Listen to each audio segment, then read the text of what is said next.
Assalamualaikum warahmatullahi wabarakatuh. Kami dari Bikram Ajaran Dusari ingin memaparkan apa itu pernikahan dini dan bagaimana cara mencegahnya. Menurut BKKBN, pernikahan dini merupakan pernikahan yang dilakukan oleh pasangan yang masih berada di bawah usia reproduktif, yaitu kurang dari 20 tahun pada wanita dan kurang dari 25 tahun pada pria. Menikah pada usia yang masih remaja dapat berdampak negatif terhadap aspek sosial, psikologis maupun biologis atau fisik. Pernikahan dini dapat berakibat negatif pada kesehatan ibu dan bayi. Pernikahan yang dilakukan di bawah usia ideal dapat mengakibatkan terganggunya organ reproduksi.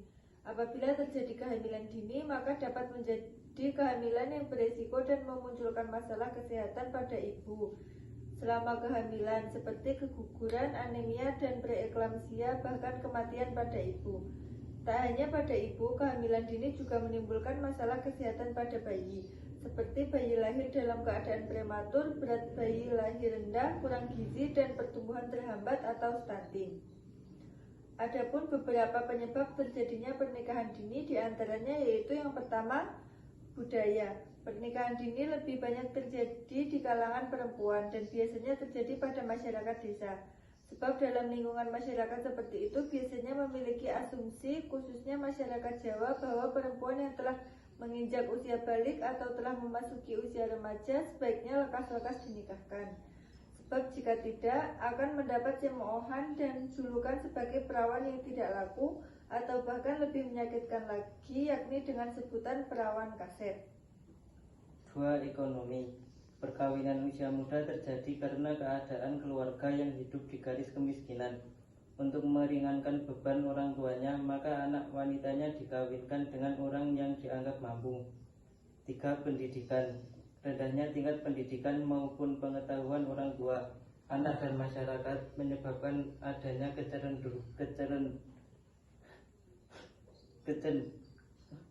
kecenderungan mengawinkan anaknya yang masih di bawah umur. Adapun beberapa dampak yang terjadi yaitu yang pertama, rentan terhadap masalah ekonomi. Yang kedua yaitu rentan terhadap masalah reproduksi. Yang ketiga, menutup banyak kesempatan yang mungkin bisa diraih. Yang keempat, rentan terjadi kekerasan dalam rumah tangga. Yang kelima, permasalahan psikologis yang mungkin terjadi. Yang keenam, resiko kesehatan bagi bayi. Yang ketujuh, kesulitan dalam membesarkan anak. Dan yang terakhir yaitu resiko terjadinya perceraian yang tinggi. Adapun beberapa upaya untuk mencegah terjadinya perkawinan anak di bawah umur yaitu yang pertama, dengan mensosialisasikan undang-undang terkait pernikahan anak di bawah umur beserta sanksi-sanksi bila melakukan pelanggaran, dan menjelaskan beberapa resiko-resiko terburuk yang bisa terjadi akibat pernikahan anak di bawah umur kepada masyarakat. Yang selanjutnya yaitu meningkatkan intervensi perlindungan anak perempuan 15-17 tahun dengan fokus utama penyelesaian sekolah menengah. Dan yang terakhir yaitu memberikan akses pendidikan tinggi kepada anak-anak guna menangani masalah kerentanan ekonomi. Pernikahan dini sebaiknya dicegah dan dihindari karena masa depan anak mungkin lebih cerah dengan memprioritaskan pendidikan atau belajar terlebih dahulu. Stop pernikahan dini, siapkan generasi muda yang berencana. Sekian presentasi dari kami. Kami mohon maaf jika ada kesalahan dan kekurangan. Wassalamualaikum warahmatullahi wabarakatuh.